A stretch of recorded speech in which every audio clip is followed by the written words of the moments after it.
There we go. Okay, so yes, welcome everyone, and welcome especially to Vicky and Elaine from Linking Generations NI who are here to present today.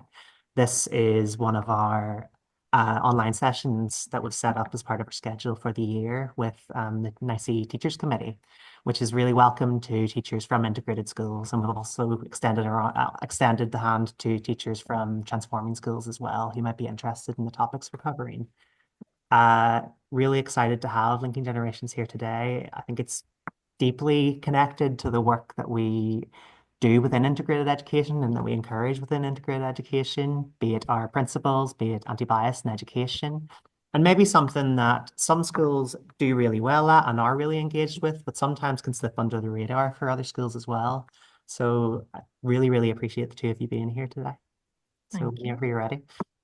Okay, thank you. Good afternoon, everybody. As Tiernan said there, I'm Elaine from Linking Generations, and I am joined today with our director, Vicky, and we're going to be taking you through a few slides just about what our work, what we do, why we do it, and how we want our reach to continue to grow through schools. To save time, if you're happy enough, pop your name and the school that you're representing in the chat box so that we can sort of know who to address. And if you give me 2 seconds, I'm going to share my screen with this PowerPoint. Okay. Everybody see that okay? Oh, there it is there. Yeah.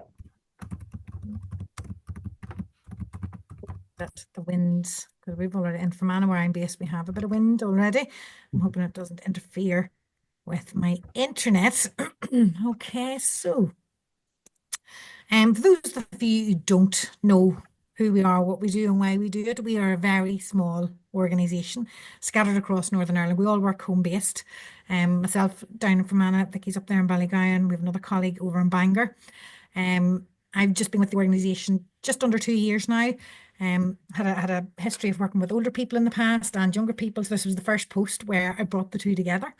And I'm really enjoying it so far, and I can totally see the benefits of it. Our vision since 2009 as an organisation, a vision that Northern Ireland will be a place where all generations are respected, understood, connected and engaged together in their communities. So we connect, inspire and support people interested in intergenerational practice. And you'll see there we have the Age Friendly logo on this particular slide. That's because we work very closely with our Age Friendly alliances across all 11 council areas. We sit in all of those alliance teams and are a voice for IG within their strategies.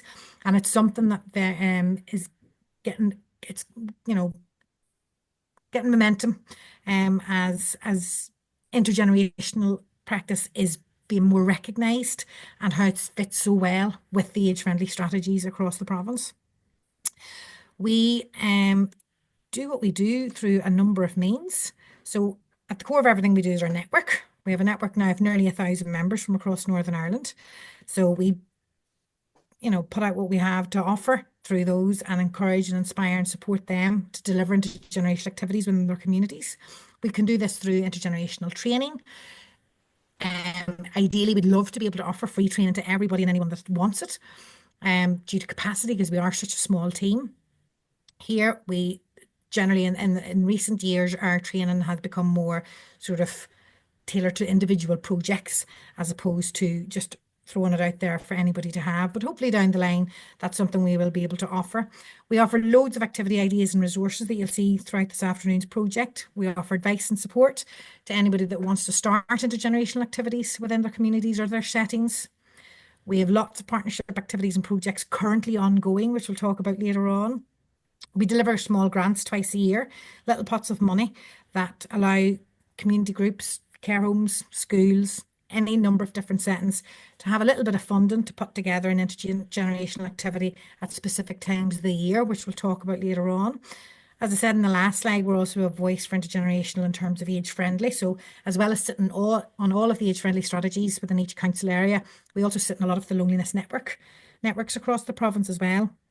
We work very closely with care homes and the inspectorate themselves. And then we have a yearly campaign called Global Intergenerational Week, which we will be talking about a lot more later on. I'm just going to pick that wee box up there, and how you can get involved with that when that starts to happen in April. Now, if you just bear with me, I can't find my cursor. Okay. That bounced on a few bits there. So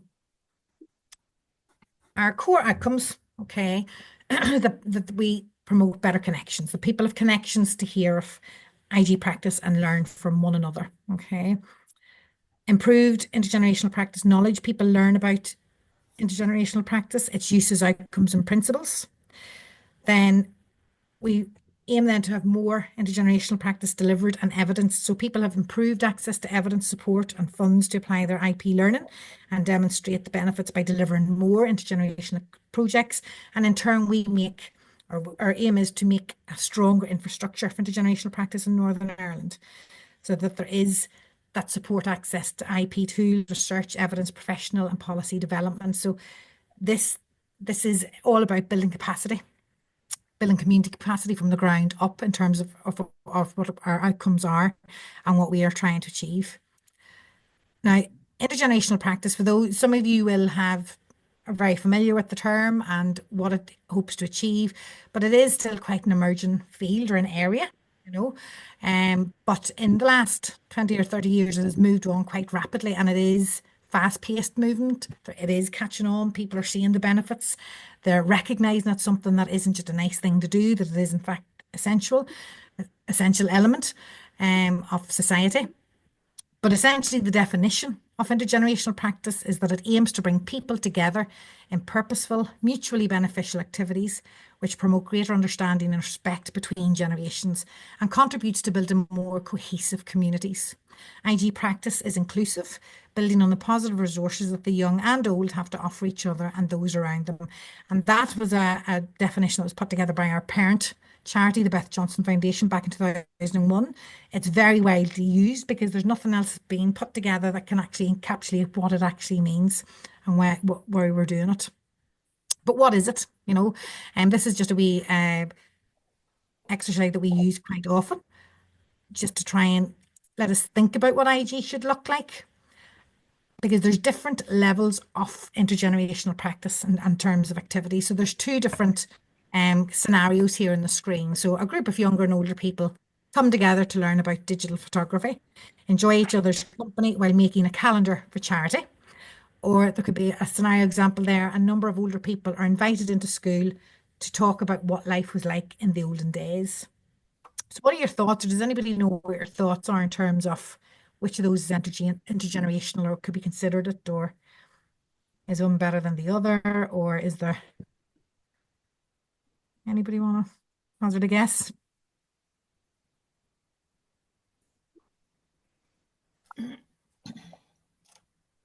I would say the first one has that sort of dialogue between the two generations. It's not just, Absolutely. yeah. Absolutely. And it's, we're not saying that one is intergenerational activity and one is not. They are both intergenerational activities, but one is at a different level than the other. So what we want trying to avoid with it, that we want people to get away from this idea that it's just about putting young and old into a room together and letting them get on with it. And there's nothing structured about it. And it's generally that happens, it can be one doing on to the other. One generational group's quite passive while the other's quite active. Whereas the one in pink there on the screen it's more interactive, it's participatory, it's beneficial to both, and it's got greater sort of cooperation during the activity. And that is just an example of how the principles of IG practice should be. Okay, there is a list. It should be mutual and reciprocal benefits to all. It should be participatory. It should be asset-based, well-planned, culturally grounded. It should strengthen community bonds and promote active citizenship. It should challenge ageism, which is one of the big parts that our focus is on, and it should be cross-disciplinary. So those are in terms of the principles. And that's why I showed you that wee example of, here's one type of intergenerational activity or event, and here's another.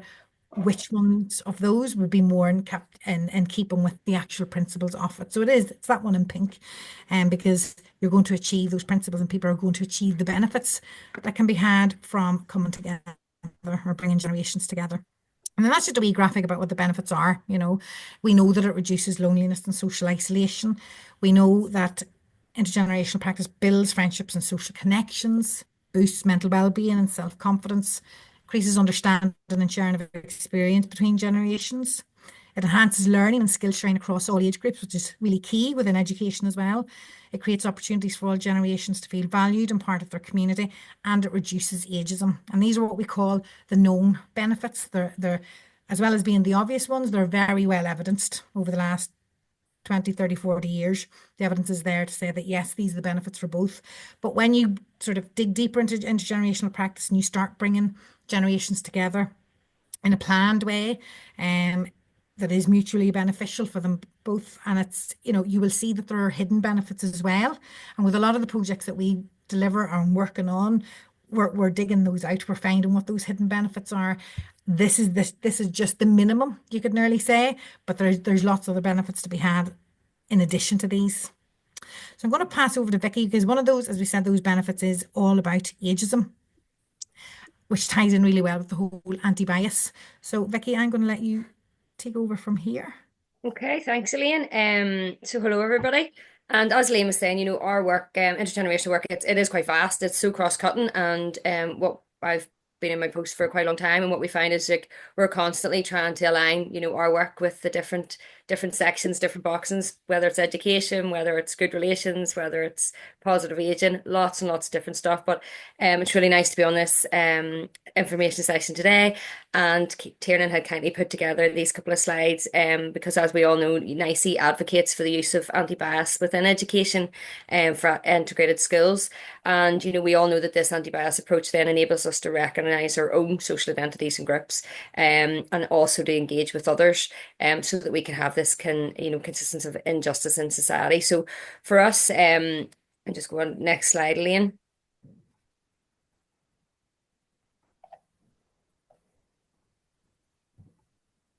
Yes, going through there. So addressing ageism is at the core of all of LGNI's work, and it's something that generally affects people at opposite ends of the age spectrum. So, for example, we would find it's mostly older and younger people because it really is less prevalent amongst the middle ages. So intergenerational approaches within schools for us really offer students the opportunity to engage with and to learn from different generations. And these connections really are a powerful way to overcome negative and unrealistic stereotypes and perceptions and build relationships that are based on understanding and respect and trust. So next slide then, Elaine. So I just have I put this slide up. I think it's really, really useful. And we would have used it before in our training seminars. It's all ports contact theory. And it's kind of like that idea. You don't really know about someone until you actually engage with them in a meaningful way. And with the contact theory conditions, they really do align with the principles of intergenerational practice. So what it's saying is that if you have these four conditions in contact of bringing together people from different groups, so for us in this case it's bringing together different age groups, you can reduce maybe unrealistic and negative stereotype and prejudice. But as we know, this applies to can be applied across all the isms of anti-bias. And it links in quite well then with our principles, as I said, because we like older and younger people when they're going into intergenerational connection to be on an equal status. We like them to be working towards something with a common goal, and there's to be no competition between the age groups. And then the practitioners who are actually facilitating it are the authority almost sanctioning the contact and being there to manage it. So moving on then to the next wee video, Elaine. So we are quite proud now that the World Health Organization, which they kind of are lead on the UN, I think it's a UN campaign to end ageism. So they now recognise that intergenerational practice is the most effective approach in challenging ageism. And their Director General provided what was our Global Intergenerational Week campaign. We have a little executive team as part of that. And they provided us with this video of support last year, which was really, really useful. There is a resource that's mentioned in this video, which would be really useful for you to download it's on our website. And I was one of the co-writers of it. So I will signpost you that after further on the PowerPoint. But if you want to play the wee video, Elaine.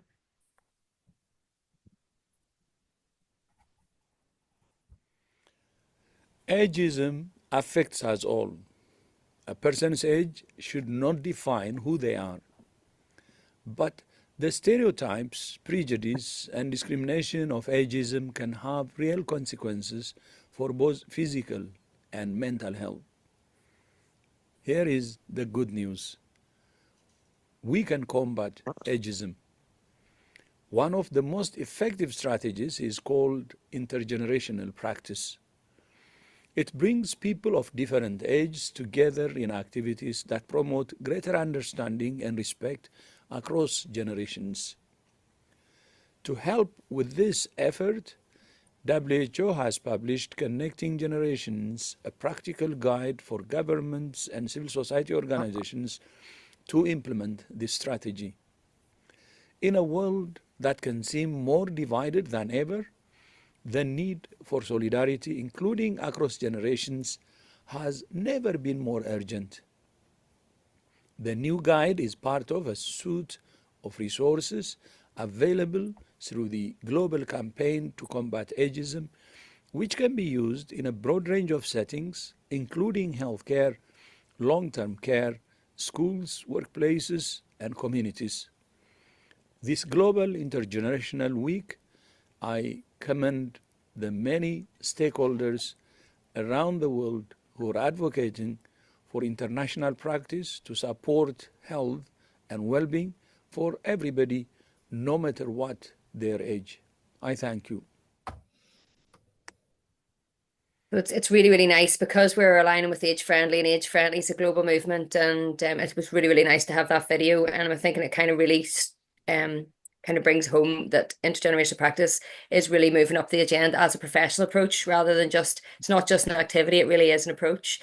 So moving on to the next slide, as we all know, for any we can all say it's good, and I've been working obviously my job for 17 years, and we've had lots of schools on board, but we knew we were never really going to make a difference or align our work strategically and make a policy difference if we didn't have evidence to say, you know, this is something that works.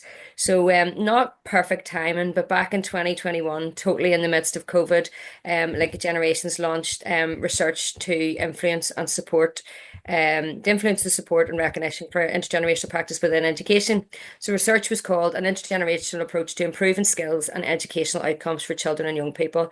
And really the whole aim of it was to enhance the evidence and knowledge that we have by bringing together those people who we had worked with in the past and also education colleagues to get their feedback on participation in intergenerational projects. So I'm going to show a short wee video which kind of gives you the findings of the research in a snapshot. If you want to play that, Elaine.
So you'll see from that wee video, obviously, we did get the evidence that we wanted to hear. And just to give a wee bit of background, because I missed the slide, the research overview. So how that all came about was in in 2019. We actually were working with a group of Department for Education and Education Authority officials, and we had them linked up with Department of Health and Department for Communities officials. We also linked in then with SIA, and we got some PHA funding, so Public Health Agency funding. And that was really to create that piece of research as a way of kind of pushing the work forward within education. But COVID hit, and the education research went out at a bad time. So obviously we're still using it, and we still have lots of evidence ongoing from our projects. But there is still a need for us. We're still not where we want to go within education, and really we would love to see it as part of what schools do on a daily basis, and meeting those higher level objectives that they want to meet, as opposed to just being something additional that you have to do. Now we did hold interviews with school teachers as part of it, as I said. And there was some additional research done with college students in Circ and Downpatrick, but I'm going to show you some of the slides from it now. So this diagram, it is quite hard to read, but this research is all available to download on our website. So the diagram is taken from the research, and it shows the benefits, links, and contributions that intergenerational practice can make to educational and also personal development outcomes for children and young people. So I would like to draw attention to the things, and I'm sure there's things on this that you would be particularly interested in, for the likes of skills and capabilities and different change, challenge and attitudes, but also looking at employability skills for life and work, but then actual links, which are direct links between, for example, the health and social care curriculum, personal development, mutual understanding the world around us, learning for skills for life and work. So when promoting, as an organisation who's trying to influence education to take on our intergenerational approach, when we're promoting this opportunity of intergenerational to schools, we would usually find it most applicable for primary school age children to be saying, this is an important opportunity for your primary school pupils to engage with older people as part of PDMU, but also then when I'm kind of promoting it for older students, I would always kind of take that opportunity to say it's an opportunity for your older students to take the lead in developing intergenerational work and taking local action. And I think you'll see from the contributions that we have from schools on today, they're all different. And it's nice to see that we can then show that in action. So on to the next slide then, Elaine. So this slide just shows that it isn't just good for pupils, but it's also good for schools. And as you'll all know, community links are a very important part of the Every School a Good School policy. And we also have talked then about, the anti-bias and obviously the whole ethos of integrated schools. So that diagram really just shows all the other benefits that are possible for schools and colleges. So on to the next slide then, Elaine. So just to give an example of one of the projects that was looked at for that particular research, you'll see there's some example data there, and these are just questions that we had asked pupils, so that we know what impact the projects had. So you can see there, 94% improving their confidence, big increase in communication skills and skills such as listening and empathy. And those are all things that are included in, what schools want to achieve, but also looking at, the problem solving thinking. And then I really like that it was actually contributing as well to developing an interest in helping others learn or teaching as a career, and develop their interest in working with older people in the community. And I myself actually worked with a group of young people, and one of the fellows who was involved with working with us, he actually changed, what he wanted to do as a career because of his participation in the project. And to this day, I'm still in touch with him, and he has chosen that path. So it can be quite life-changing for some of the pupils too. The next slide is really just some of the feedback comments that were included in the research. So I'm not going to read them all because you can read them yourselves. And obviously the research is there, for you to have a look at. But it was just, this aligns with what I just said, I was thinking of working with kids at the start. Now I want to work with geriatrics. I started volunteering in a care home that I had a placement in. I'm doing my second placement in a nursing home. So it's that whole idea of it being part of, your whole personal development and your life skills as well. So on to the next slide, Lane. So linkage generations, we have a long history with schools. Like I started off as a lone worker, and I started off actually delivering a small grants program just in the Ardsborough Council area. So our small grants have been going for a long time. But then obviously we have our projects. So for example, we do Arts for Older People projects, which we've had for a long, long time through the Arts Council. And we've done a lot of work connecting care homes and projects. We've had big digital inclusion projects. But then we moved kind of up to doing intergenerational training, recognizing that if we trained practitioners, teachers, care home staff, community workers, that they could really then start to develop the ideas and lead on the projects themselves.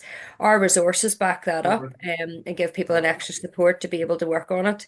And then just given we had a big cooking and eating and growing project with the Soil Association a few years back. And obviously in the background then are our Christmas campaigns. And we love it when the people that we work with are floated off and do the stuff themselves. And we love nothing more than being able to share that with all of our followers to inspire and support others. And Global Intergenerational Week is a week dedicated to everything intergenerational across the world. I think there's 17 countries this year. So yes, we have a long history of support working with schools. And I'm going to pass over to Elaine now because I think it's the perfect opportunity to kind of now hear from the schools that we've been working with. Yeah, so I think we have Ashley Moran on here today. She's a teacher from CV Integrated Primary School. We've Ashley sent us through a few slides. So Ashley's school was a recipient of one of our small grants back in April, all ages April 2024. And we said about this concept of a little pot of money to give out to schools or care homes or different settings within the community, just to give them that little bit of funding to put together some intergenerational activities. So Ashley, I'm going to hand over to you and just give me a shout when you want me to go on to the next slide. No problem. Hi everybody, my name is Ashley Moran. I am the integration coordinator here at Seaview Integrated Primary School in Glenarm. And we have had some previous work of intergenerational work within the school, both prior to transformation and after transformation. And it's been a mix of passive activities and active activities. So we've had performances where elderly people come in and listen, so very much, they just watch and, us performing something for them. And then we've had other projects. We've had gardening projects with the Glenarm and Bloom team. And during COVID, we had letter sharing where we posted out letters to people. So just to provide a bit of context, we're in Glenarm here in the Glens of Antrim, not far from Larne. It's a small coastal village. So we would have high levels of rural isolation, with elderly people and living on farms and things, and probably an aging population in the village itself. So the all ages April opportunity came up, and I thought it was a perfect opportunity to participate with the friendship group. So what I found particularly successful in our school is linking with particular groups that you have. So we have in our village the Glenarm Village Committee, we have a friendship group, we have a luncheon club. When things are already in place, it's easier to link with them than trying to find individuals to come to your activities. So what we did this time was we teamed up with Glenarm Village Committee, as I said, and on a Tuesday they host a friendship club where people can come to combat loneliness. And we also linked up then with the Dalriada Legends storytellers. For this session, it was Janice Witherspoon. And our children were learning all about the Titanic. So Janice held a memory sharing session, not just about the Titanic, but obviously because we're a coastal village, about shipwrecks, about what they can remember about ships running aground in our local area, about sailors, about our local tradition of fishing here and the salmon company.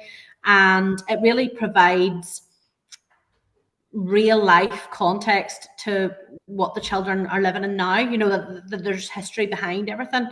And what I have seen come out of this in Glenarm, in the village itself, is you see more natural dialogue between the young people and the elderly people in the street, perhaps in the shop and the hairdressers.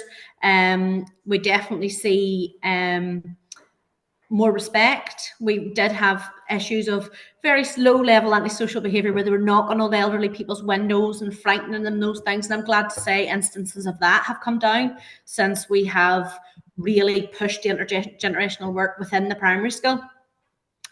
And another thing that I really liked, and this actually happened recently, I'm doing another project with the IEF, but I had a local historian in, so who's an elderly person in the village who came in to speak to the children, and he was talking about Glenarm in the past, and it was just fascinating. He was just explaining what life was like for girls.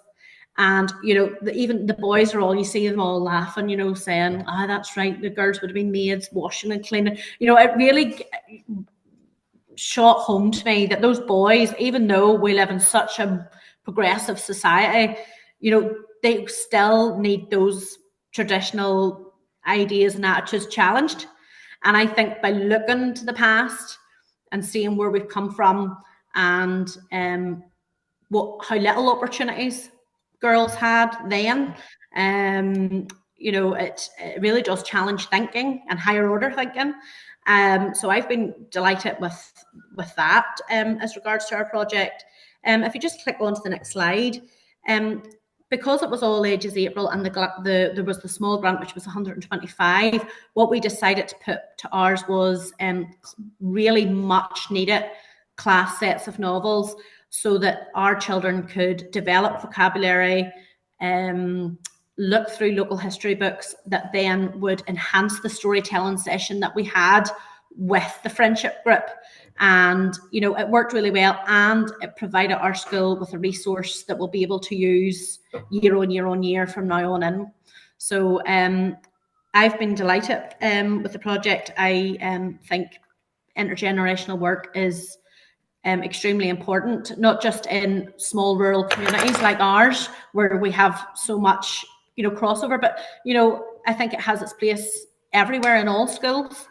And thank you for inviting me to come to talk about my project today. If anybody has any questions, you can shoot it in the comment box. But, you know, it seems like it was such a small idea, you know, a storytelling activity linked in with the friendship group, but you can see the far-reaching effects and the benefits.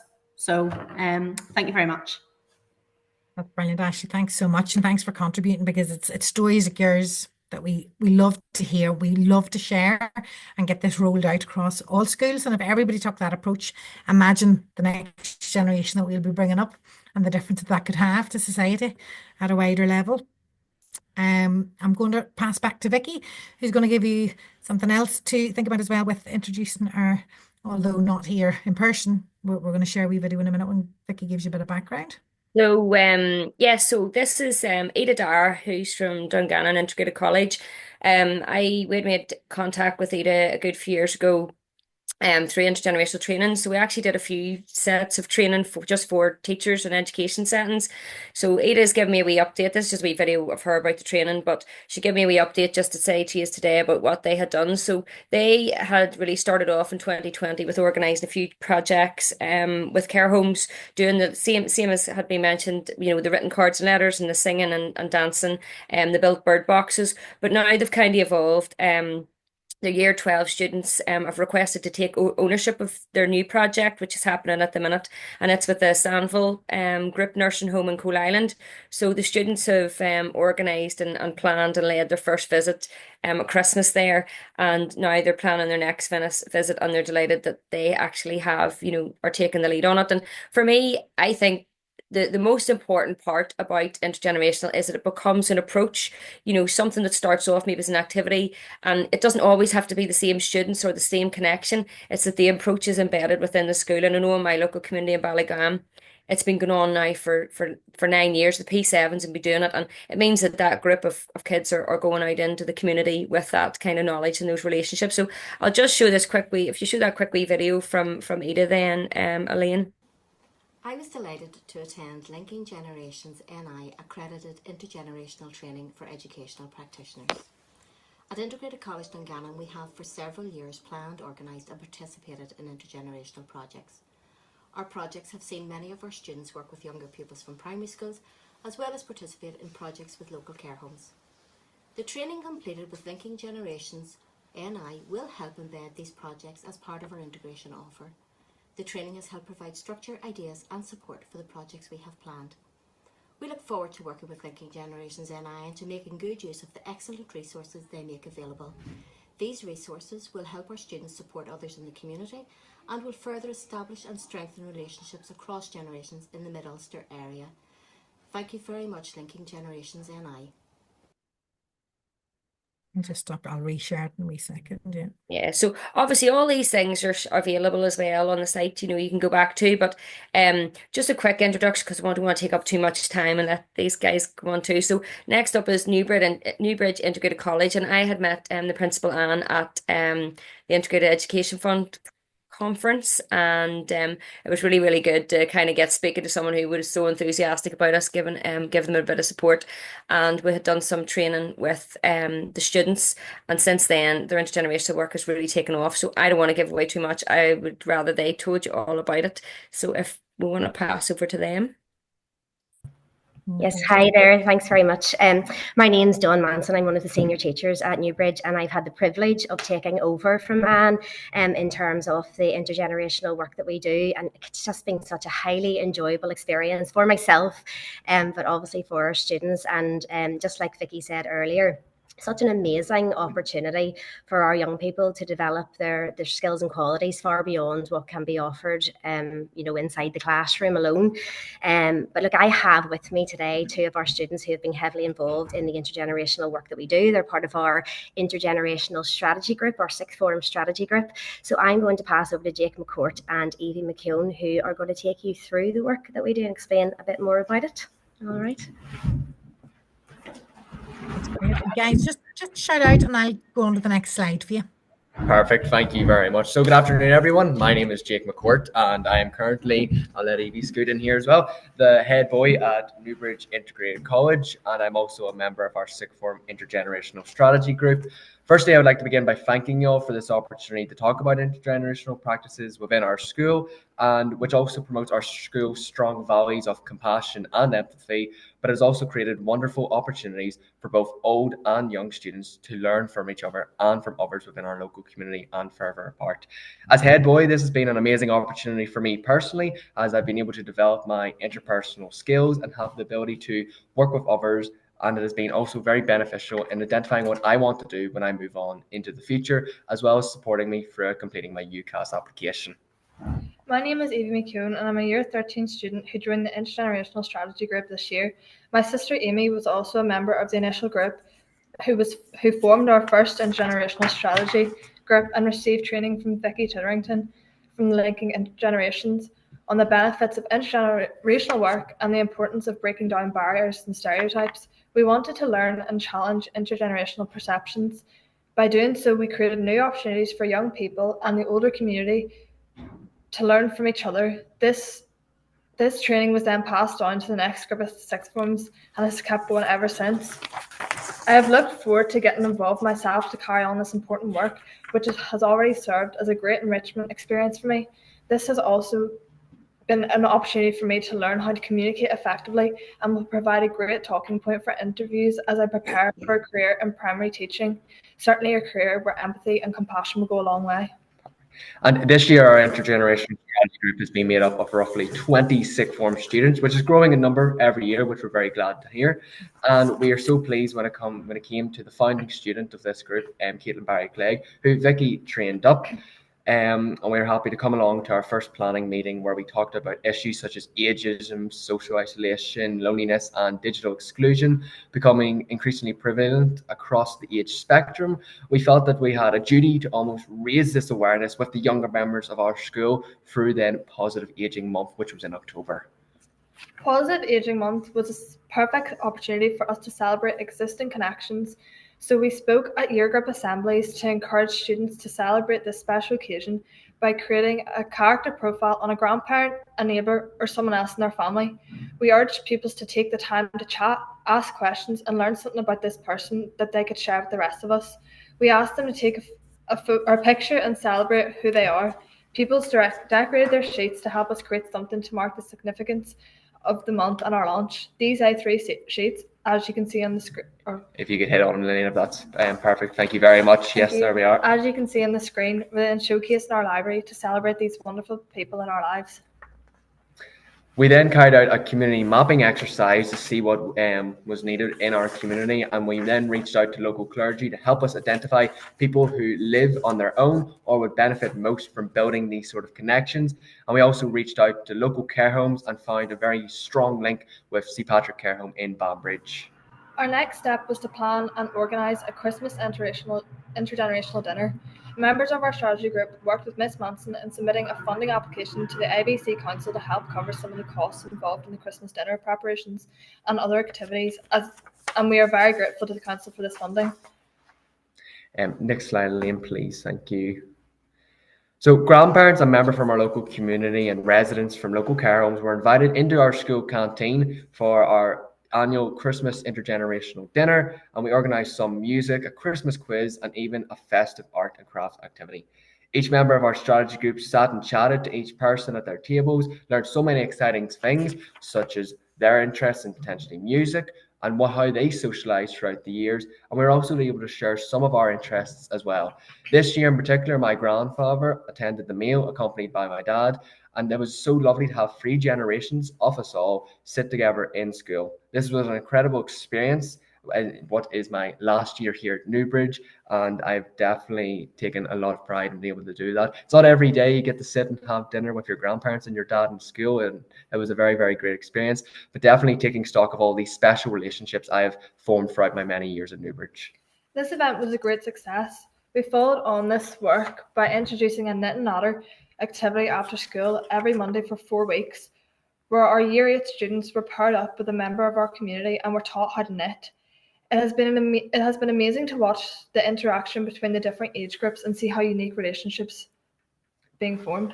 Additionally, then, free blankets, one is which you can see here in the bottom right hand corner of the screen, were then created as a result of our Knit and Natter project, and therefore were presented to St. Patrick Care Home. Because of mobility issues with residents from St. Patrick Care Home, we brought our next project, the Pebble Project, to them and organised for some of our Year 9 students to visit the care home to work with residents in creating images which capture something in their lives. This activity has now progressed into creating frames to capture something special in their lives and act as a lovely keepsake. Some examples of what you can see here. Additionally, then, other fun activities that we run within school have been music sessions, ICT sessions, and also mindfulness sessions with our own school care and welfare tutor. We have had some amazing feedback from everyone involved, where we have had experiences first-hand mutual benefits. These intergenerational activities are now fixed in our college calendar and create a strong feel-good factor amongst our students. I feel very proud to have been involved this year in our intergenerational work, and will be playing a key role in training our lower 6 students coming through on planning next year. Perfect. Thank you very much. And any questions, of course, even pop them in the chat below, and we'd be more than happy to answer. Thank you very much, everyone.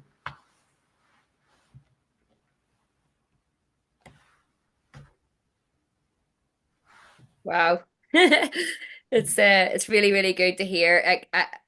I was just an idea we had at the time when I spoke to Anne, and it just shows you how if you give a little bit of support at the start, how it's sustained, and that's for us what it's all about. It's about that sustainability element and it keeping going, and that's what we would love to do as an organisation. We would love to be able to answer every call from schools and be able to do that little bit of support. But you never know, maybe in the future we'll get some funding to be able to do it. But in the meantime, what you can do now is you can sign up if you're not already. You can sign up to our network. That means that you don't get a lot of emails. We're a very small team, believe it or not. There's only 3 of us, and we try to cover the whole of Northern Ireland. So by signing up to the network, you get regular mail outs, and we do quarterly newsletters, and it is a really good way for us to know that you're there and that you're interested. So if an opportunity does come up, we can reach out to you then, because we kind of have to survive sometimes by delivering our own projects as well, and we can bring skills in on those. And obviously then flick on to the next one, Elaine. We run network meetings, and we only do these twice a year. We know they might not always be suitable timings for teachers, But the February network meeting dates are out, and they're on the website. You can register now. They're the 18th and the 20th of February, I think it is, Elaine, and they're all online. We do them all online now. So you can register to attend, you can meet others, get ideas. As like today, the most important part of the network meetings is people coming on and sharing their story. And if you want to flick through to the next one then, Elaine. And as part of then part of our messaging on the next network meetings, we'll be covering Global Intergenerational Week, which is a really, really good opportunity to, because we say there's different times of the year. You have your Christmases, your Easters, positive age, and you see from the Newbridge guys there. Global Intergenerational Week is a week in April 24th to the 30th every year. I think there's 17 countries participating. There's a hashtag, and we just love so many people to get involved and share their stories. We'll have resources going up. Twinkle has resources on their website as well for Global IG Week. And it's really just an opportunity to shout all about intergenerational work right across the world. There'll be loads of webinars on as well. So we're launching, the Global IG Week launch is happening on the 4th of February. You're all invited, but it tends to be it's a Europe-wide kind of thing, and it's on our website. The invite's there, but we'll have more Northern Ireland-based stuff as it kind of leads on. And then on to the next slide, Lane. Yeah, so I'll just run through the All Ages April one, just as I said earlier on, we have 2 small grants delivered each year, one at Christmas time and one around Easter time, and this coincides with Global Intergenerational Week. Our All Ages April campaign makes up a huge deal of our Global IG Week every year. So again, these small pots of money, thanks to the Public Health Agency, we'll be delivering another 30 small grants for April. The opening date for that's the 1st of February, which is next weekend, can you believe? And it's for any school, community group, care home, any setting at all, to use that money to deliver an intergenerational activity or a series of intergenerational activities. And what we're finding with these small grants is these really act as a catalyst. We've got so many of our network members and supporters who came to us, got a small grant at one of our small grant campaigns, and then they continued the relationship long after the activity was over. So they caught the bug.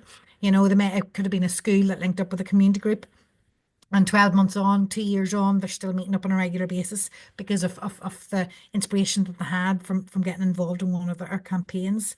And during the month of April, throughout Global Intergenerational Week, we, as a small team, try to go out to as many of these events as possible, and we use this as a the stage for Global IG Week, but to showcase everything that's going on across Northern Ireland in terms of these small grants. And as it says there, it sparks an intergenerational connection in your community.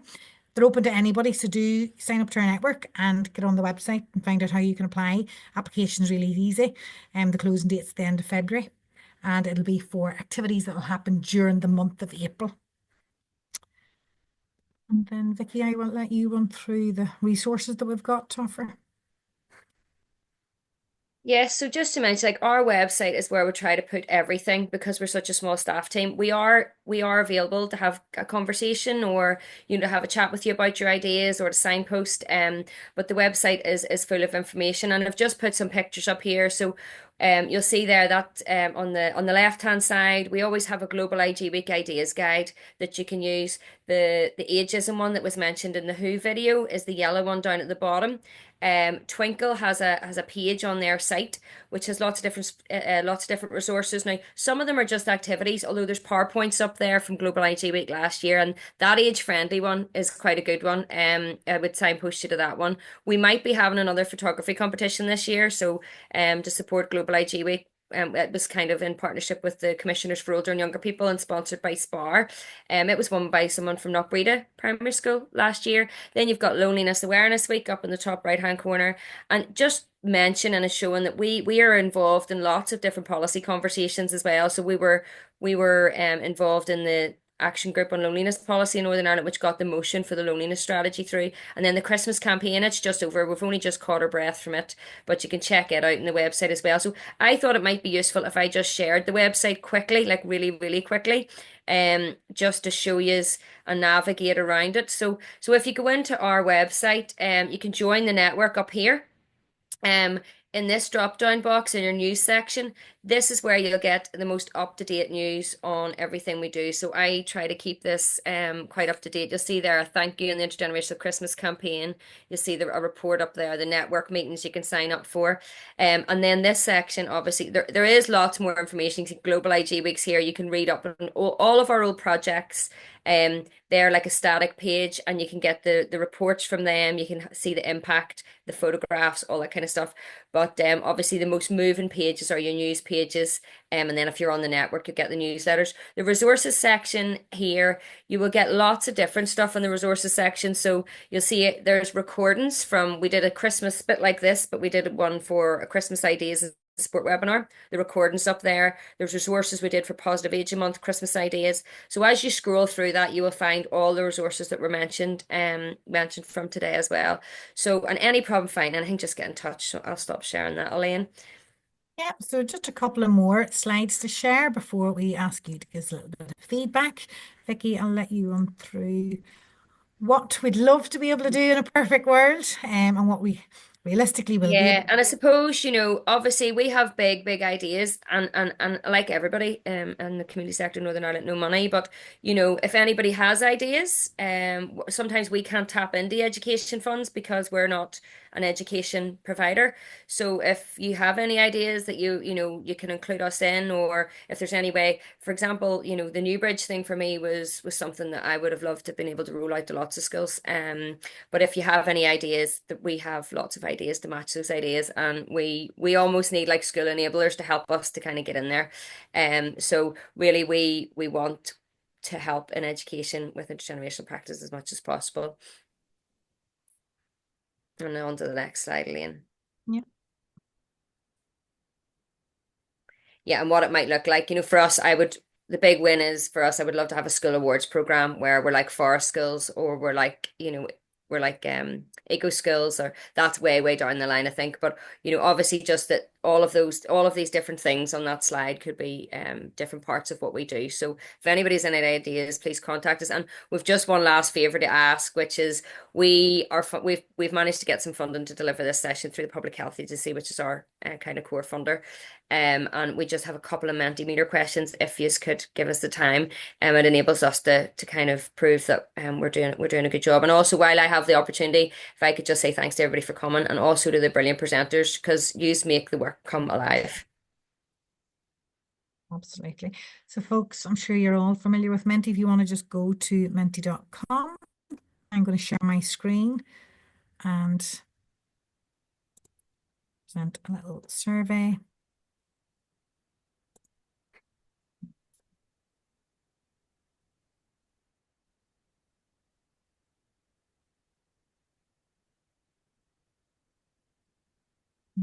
It doesn't die off. It's getting a bit windier down here in Fermanagh.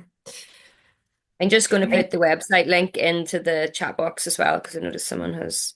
So the code, once you go to menti.com on your phones or in another screen on your laptop, just enter that code 67976348.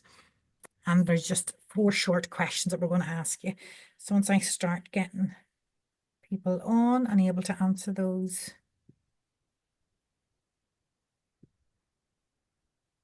Brilliant. See, it works. Sometimes these codes don't always match. Because we actually get asked by all of the age-friendly coordinators in each council area how many people attended events, how many people did training, how many people did projects. So this data is really useful for us. Absolutely. Anybody struggling to get on? Before I move on to the next slide, just shout out. Take yourself off mute. Sorry, could I just ask, will the slides be sent out? You maybe did say that at the start. It's being recorded. It's being recorded. Yeah, that's okay. You'll be able to watch it all back. And no problem. I missed the start. Just that's you're all. grand. You're grand. And anything that's been in it as well, and you can't find it on the website. Everything's on the website. Just send us the email and we'll fire it over to you. We're quite unique because we're a nursery setting, so we're the youngest of the young. So we have quite a few good examples, don't we, William? We had our last network meeting. We had this girl and she did this presentation and we didn't record it, and it was brilliant, wasn't it, Elaine? It was in care home in Fermanagh, and it was fantastic. So we're going to start recording everything now because of Yeah. But you it have them works as so resource well with bank. early years as well, so it does. Everybody getting on okay if I move on to the next slide? So just go to menti.com and enter that.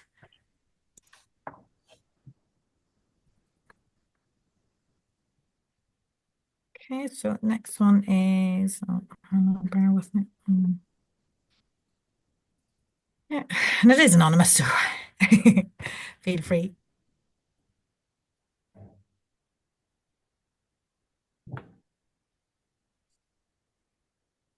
I noticed before Christmas on the news that there were schools in England teaching children how to do Christmas with their older family members. It actually nearly made me weep. Yeah. Now, great that it's being addressed, but how far have we I got removed from our Yeah, older that it's generation that not we just can't do one day? the norm. Yeah, unbelievable. I was quite astounded actually, but I suppose I'm sort of a country girl, You know, and you're so used to. yeah. Oh, do you see just up at the top, Lisa? Join at menti.com. And yeah, so this number here. And even if Tiernan, if you save the chat as well, do you know it means that anybody who didn't get on. So if you're really struggling to get on, just put it in the chat. That's fine. Yeah, it's in the chat there now, and when I'm sending out the slide, if there's anything people have asked for, anything Vicky and Elaine that you think you want to send alongside the link, we can pass that on to the schools as well. And what I would say is if you are doing intergenerational work, whether it includes us or not, we love to share on our socials. And what we'll do is we only reshare posts really now that have been shared by the original, the author. And we love to share them so that others can see what you're doing. So just tag us and please follow the social channels as well.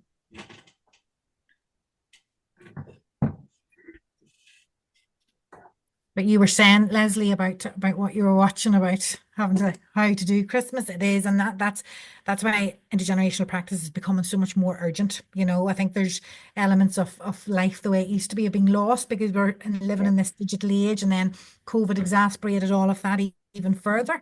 And there's been a huge disconnect, So IG practice is one of the most Then also the distance, families no longer live absolutely as close to grandparents and extended family.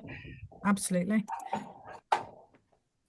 These are I think that's the whole message of the Global IG Week campaign, the banners, all of the stuff. Global IG Week has a theme for each day. So day one, I'll not remember them all, but day one is raising awareness of intergenerational practice. Day two is addressing ageism. Day three is addressing social isolation and loneliness. Day four is celebrating intergenerational spaces and communities.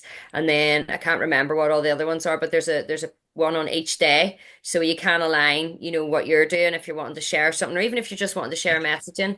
And you can also sign up. We have some of the schools and organizations we've been working with. You can add your logo to the supporters page, which is quite nice as well, and download the supporters pack. But we just haven't got all the information out there yet. But if you're on the network, you'll get it all. Yeah, I just noticed, I was just putting it into the diary there, and I just noticed it coincides with Easter holidays this year. I know.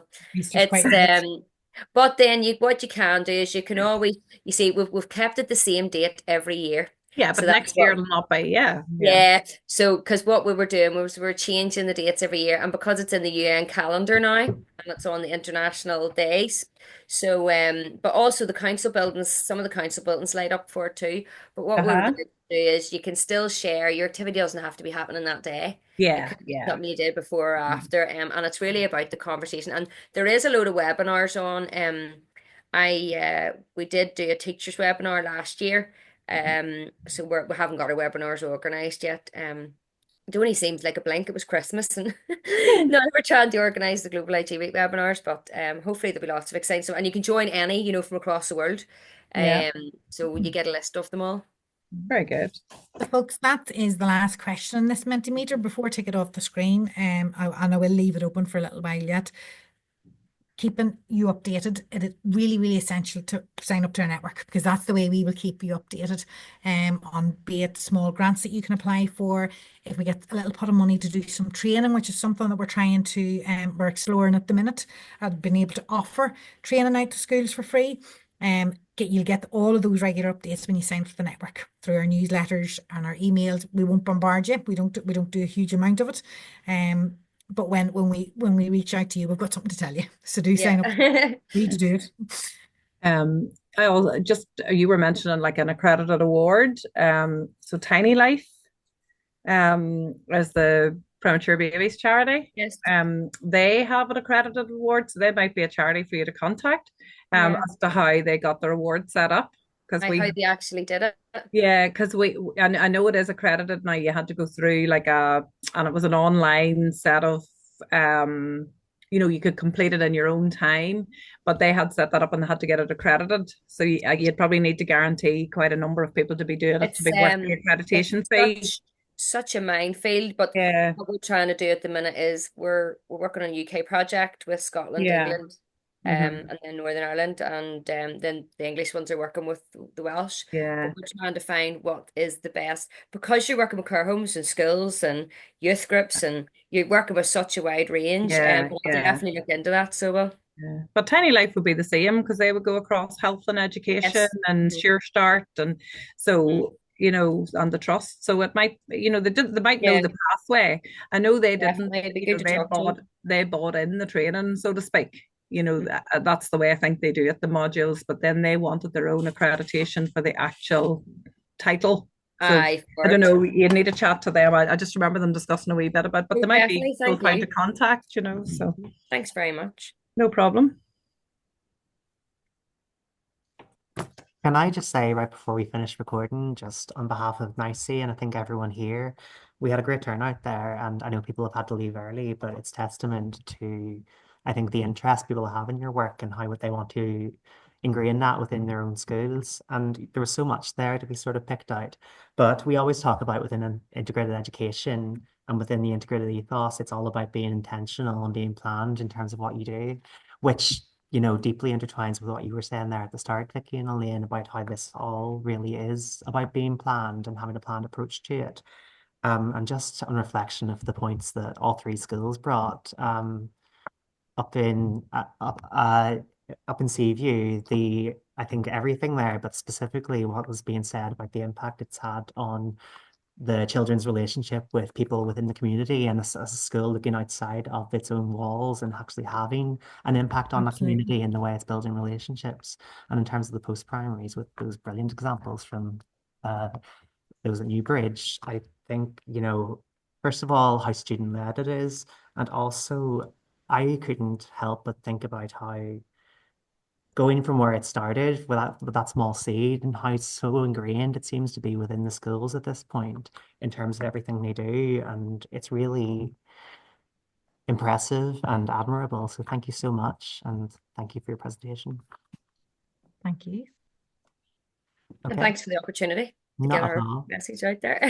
Good to have you. I'm going to stop recording here.